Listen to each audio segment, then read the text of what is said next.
Sometimes it's the little things that drive you completely insane. And for me, it wasn't traffic or my neighbor's barking dog.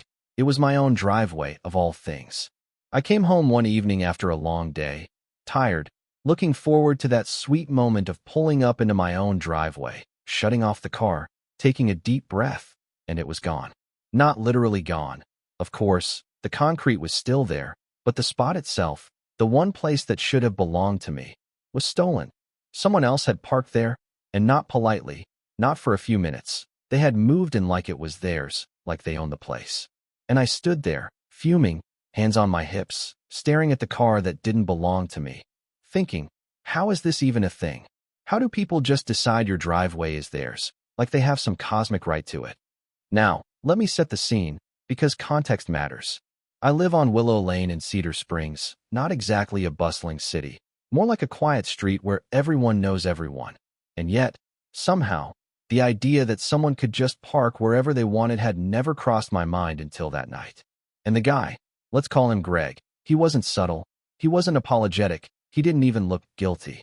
He had this grin on his face, leaning back in his seat, sunglasses at night, just staring at me like I was the problem. And I don't know what it was that got me the most, his arrogance, the fact that he thought he could take something as personal as a driveway, or the pure absurdity of the situation. I tried the polite approach first. I knocked on his window, smiled the kind of smile you smile when you're trying not to throttle someone, and said, "Hey man, that's my driveway." He looked at me, slow blink, and said, "Relax, it's just a spot." And I swear to God, if I hadn't been standing there, I might have laughed, because yes, technically it was just a spot, but it wasn't just a spot, it was my spot. The place where I came home every day, the place where my kids piled in and out of the car, where I unloaded groceries and packages, where I parked without worrying about someone else's nonsense. And he had the audacity to act like it was meaningless. So, that's when the mental gears started turning, the part of me that always imagines the perfect revenge scenario. I didn't want to just yell, I didn't want to make a scene and get neighbors involved. I wanted something clever, something that would leave a mark, not permanent damage but unforgettable humiliation, a lesson he wouldn't see coming. And for the next few days, I watched. I studied Greg's schedule, noticed when he left, when he came back, how he parked, where he went. Every time I saw him take that spot, I felt that little spike of anger, that mix of irritation and disbelief, because it wasn't just that he was taking the spot, it was what it represented. That spot was a piece of my life, my routine, and for him to just waltz in and claim it, it felt personal. I even started talking to my neighbors about it. Not like, "Hey, let's gang up on the guy." More like, "Have you seen this? Is this normal?" And every time someone nodded, shrugging, saying, "Yeah, he's been doing that a lot," it made my blood boil a little more. And there was something strangely satisfying in knowing I wasn't crazy, that other people noticed too, that this wasn't just my overreaction. And that's when the plan really started to form, the one I'd been secretly sketching in my head while I pretended to scroll on my phone, pretending to be calm while really plotting a parking lesson Greg would never forget. The first step was reconnaissance, which sounds dramatic, but honestly, it was just sitting in my car across the street, pretending to read, watching him come and go, seeing the patterns, the arrogance, the way he thought he could own my space without consequence. And I started imagining what I could do. What if I blocked him in? What if I made him maneuver like a bumper car? Going in circles, confused, embarrassed? And the more I thought about it, the more it felt like a movie playing out in my head, a kind of slow-motion revenge scene where I was the hero and he was the punchline. Then came the confrontation that wasn't really a confrontation yet. I walked up to him one morning when he was about to park in my spot, and I said casually, "Morning, Greg. That's my spot." He glanced at me, smirked, and said, "Morning. Nah, I think it's open." And it wasn't like he didn't hear me. It was like he was choosing to ignore me, like my presence didn't matter. And that's when I realized, okay, words aren't going to do it. This needs action. And not just any action, it needs style. It needs flair. It needs to make a point. I went home that day, pacing my living room, coffee in hand, thinking about logistics. I couldn't just block him with random cars. I didn't have that many vehicles, and towing was too extreme, too formal, not funny enough. I needed something creative, something subtle, something that would force him to experience his own arrogance firsthand. And that's when the idea hit me, something that made me grin like a lunatic, the kind of grin you only get when you're about to pull off something perfectly ridiculous.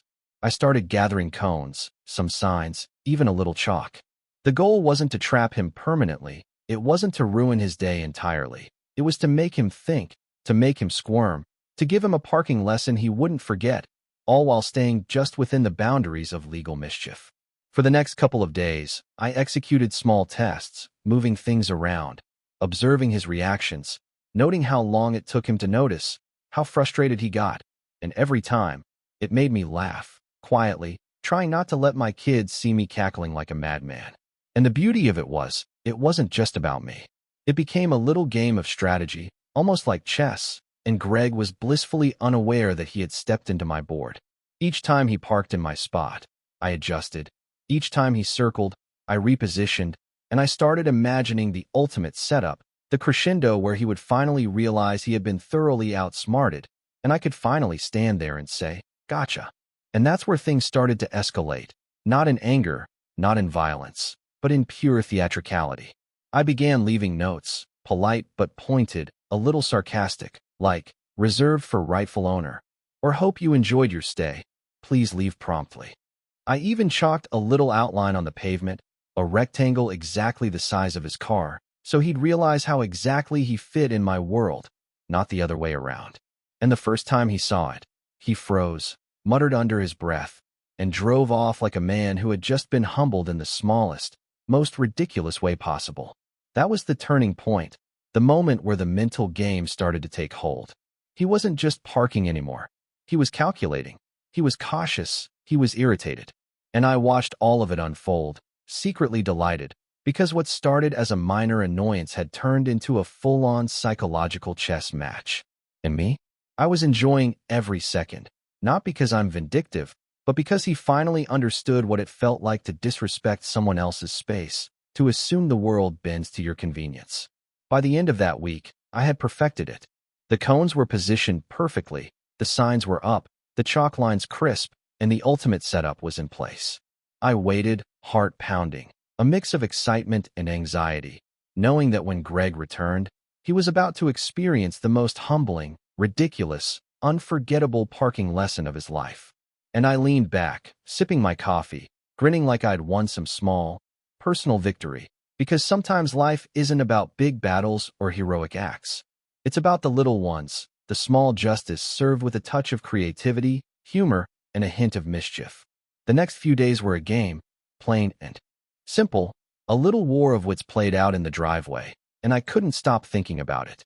Every morning, I'd peek through the blinds, coffee in hand, heart pounding just a little, because I knew he'd come, and I knew he'd see it.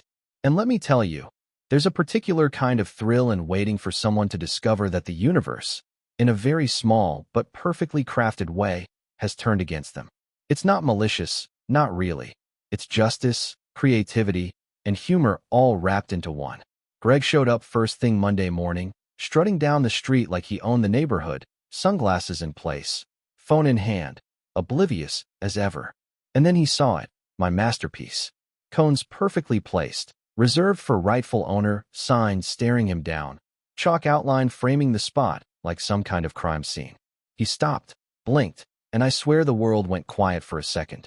I held my breath, trying not to laugh out loud, and he started circling, slowly, muttering under his breath, probably trying to figure out which one of his friends had set this up, because no way, he thought, no way I could be this organized. And here's the thing about Greg. He's arrogant, sure, but he's also stubborn. He could have left, admitted defeat, gone to the coffee shop down the street, and calmed himself, but no, he had to try.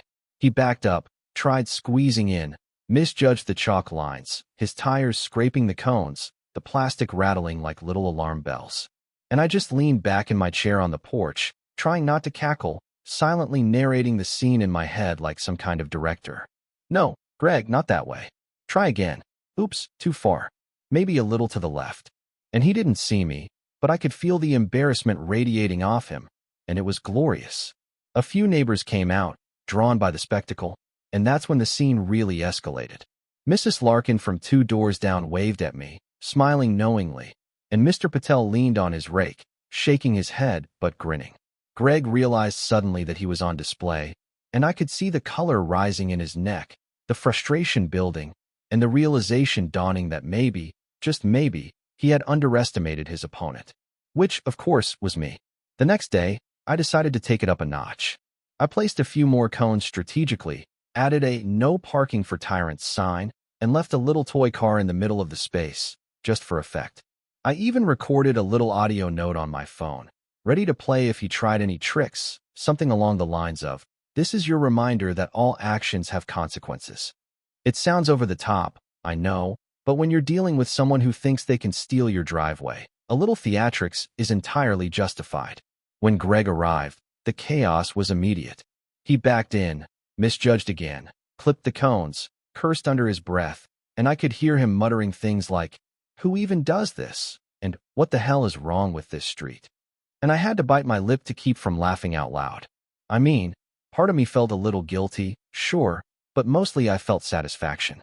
Satisfaction at seeing someone who took what wasn't theirs being forced to rethink their arrogance, to face a small but perfectly tailored consequence. And it didn't stop there. Over the week, I escalated little by little, nothing illegal, nothing destructive, just clever, precise nudges. One day I painted a large arrow on the driveway, pointing toward his car when he misparked, with the words, "Try again, genius." Another day, I put a small inflatable obstacle in his way, harmless, but enough to make him pause and reassess his life choices. I started leaving notes on his windshield like, "Maybe walk next time," or "Parking isn't a right, it's a privilege." And with each small move, I could feel his control slipping, his confidence eroding. But it wasn't just about him, it became about me, too.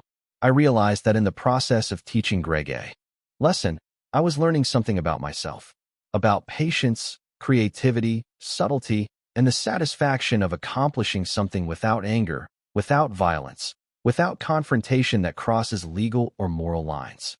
I started seeing the driveway not just as a parking spot, but as a stage, a canvas for justice with humor, and suddenly this little battle became fascinating, almost meditative. And then came the big day, the climax I had been building toward. I knew Greg would arrive at exactly 7:43 in the morning, based on all my careful observation, and I prepared the ultimate setup. Cones, signs, a line of chalk outlining a small maze for him to navigate, and a few strategically placed small potted plants to force him to circle, pause, and recalibrate. I even enlisted my kids to add tiny signs with arrows, making it feel like a full-on community production. And when he drove up, sunglasses in place, smug grin ready, he met the full force of my creation. He stopped, blinked, then muttered, "What the?" and immediately began the maneuvering nightmare I had envisioned. Tires scraping, cones rattling, plants wobbling, the chalk lines glaring like a judge's gavel.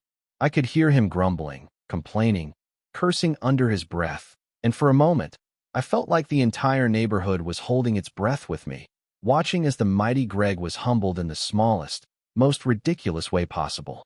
And then, just when I thought he might give up, he tried a desperate move, swinging the car wide, misjudging the chalk lines, and almost hitting the toy car I left in the center. I could barely contain myself, laughing quietly behind the porch railing, imagining him telling this story later, red-faced and humiliated. It was perfect, chaotic, cinematic, like watching a slow-motion comedy unfold in real life. After about 10 minutes of this, he finally gave up, parked elsewhere, stomped inside muttering things that sounded like threats, but were more just venting frustration, and I leaned back, taking a deep breath, feeling that rush of triumph and relief. My kids cheered quietly from the porch, neighbors nodded knowingly, and for the first time, the driveway was mine again without confrontation, without yelling, without anyone crossing the line. Just cleverness, patience, and a little theatrical flair. The aftermath was equally satisfying. Greg avoided the driveway for weeks, circling the street instead, and I could see him calculating every move, unsure, cautious, humbled in a way that words alone could never achieve. And I realized something important, that sometimes small victories, subtle lessons, and a bit of creativity can have a bigger impact than anger or force ever could. By the end of the week, I had effectively won the war. My driveway was respected, Greg had learned a lesson in humility, and I had a story that was both hilarious and satisfying. A tale I could tell over coffee, over drinks, or in a YouTube video that captures the absurdity and joy of small but meaningful justice. And yet, even as I sat back and celebrated my tiny victory, I couldn't help but wonder, how many people go through life like Greg, thinking the world bends to their convenience, never realizing that a little creativity, patience, and humor could teach them a lesson they'll never forget? And that, for me, is the beauty of the story, the mix of frustration, comedy, and eventual triumph that makes ordinary life feel a little more cinematic, a little more electric. The following week felt almost peaceful at first, like the driveway battle had settled itself, but I knew better. Greg isn't the type to quietly accept defeat, and I could see it in the way he circled the street nervously, sometimes stopping, peering at my spot like he was plotting a comeback. But here's the thing, I wasn't worried, because I had learned something during all of this. Patience and creativity can do what anger never could. I had a little system in place, the cones, the chalk lines, the signs, and honestly, even just the memory of the chaos I orchestrated kept him cautious. Then one morning, I noticed him trying a new tactic. Instead of parking directly in the spot, he tried sneaking into the adjacent street, hoping I wouldn't notice, hoping he could somehow trick his way back into my driveway without facing the full setup. And I did notice, of course. I stepped outside, hands on hips, pretending to water my plants, and just waited. He glanced over, saw me, and his eyes widened. He hadn't expected me to be watching, hadn't expected me to anticipate his every move. I could almost hear the internal panic, the realization that he'd underestimated me from the start. This is when things got cinematic. I casually picked up a little chalk sprayer, drawing a playful arrow from the street into my driveway, guiding him with sarcastic precision, and I could see the confusion on his face. He slowed, maneuvered awkwardly, almost bumping into the cones, muttering things that sounded like threats, but were really just frustrated grumbles. I didn't intervene, didn't rush him, just observed, savoring the slow-motion comedy of it all. And I realized, this was my moment. Not just a prank or a small victory, but a lesson in humility, patience, and clever problem-solving. By midweek, the neighborhood was buzzing. I'd heard whispers from the mail carrier, from neighbors walking their dogs, even kids in the street giggling about the driveway war. And it felt strangely satisfying, because it wasn't just me enjoying the game. It was everyone recognizing, quietly, that Greg had finally met someone who wouldn't be intimidated, who could match him in wit and persistence. And that, in itself, felt like a victory, bigger than any single maneuver or clever trick. Then came the final act, the crescendo I had been imagining all along. Greg tried again, thinking he could somehow slip in unnoticed, maybe late at night when the street was empty. But I had anticipated it, of course. I waited on my porch, flashlight in hand, ready for the performance to reach its climax. And as he slowly approached, headlights cutting through the darkness, he finally realized he had nowhere to go. The cones were perfectly placed, the chalk lines unmistakable, the signs gleaming under the porch light like judges' glares. He tried backing up, circling, hesitating, but there was no escaping the lesson. And then I saw it. The look on his face, that mixture of disbelief, frustration, and finally resignation. He muttered something incomprehensible under his breath, finally gave up, and parked down the street, conceding the spot to me without a word. I leaned back, sipping my coffee, grinning like a man who'd just won a battle without firing a single shot. And I felt something deeper than amusement or pride. I felt the quiet satisfaction of justice delivered with style, cleverness, and restraint. But here's the thing about lessons. They stick differently depending on the person. Greg didn't apologize, didn't admit defeat, didn't even look at me the same way again. But he learned. He learned that the world doesn't bend to his convenience, that even a small, seemingly insignificant thing like a driveway can become a stage for consequence, and that there's a line he can't cross without facing a response. And sometimes, that's all you need. In the following days, life returned to normal, or at least, as normal as it could be. I parked in my driveway every morning with a smile, my kids jumping out excitedly, the neighbors waving, and every so often, I'd catch Greg's car slowly cruising by, tires hesitating as if testing the invisible barrier I had erected. And I realized the lesson wasn't just for him. It was for me, too. I had learned patience, the power of subtle action, the satisfaction of achieving justice without confrontation, and the value of cleverness over brute force. But the story doesn't end neatly. Greg still circles occasionally, still eyes the driveway, still wonders if he can find a loophole, and I watch with mild amusement, knowing he'll never fully reclaim that arrogance. And that's the beauty of it. Sometimes, small victories in the little wars of life are enough to shift perspective, to remind people that respect isn't optional, that thoughtlessness has consequences, and that clever, creative responses can be more powerful than anger or violence. And here's the thing I want to leave you with, because it's important. Parking disputes, driveway wars, small neighborhood conflicts, they're trivial on the surface, sure, but they reveal a lot about human behavior, about respect, about pride, and about patience. And I want to hear from you. How would you handle someone like Greg? Would you react with anger, confrontation, or would you get creative like I did? Have you ever had someone blatantly disrespect your space and just assumed it was theirs?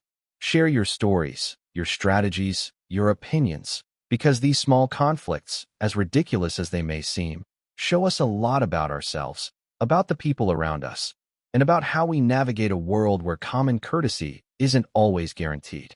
So next time someone thinks they can take what isn't theirs, remember, sometimes you don't need a fight. Sometimes you don't need confrontation. You just need a little creativity, a touch of patience, and a dash of theatrical flair. And if you're clever enough, maybe, just maybe, they'll learn a lesson they'll never forget.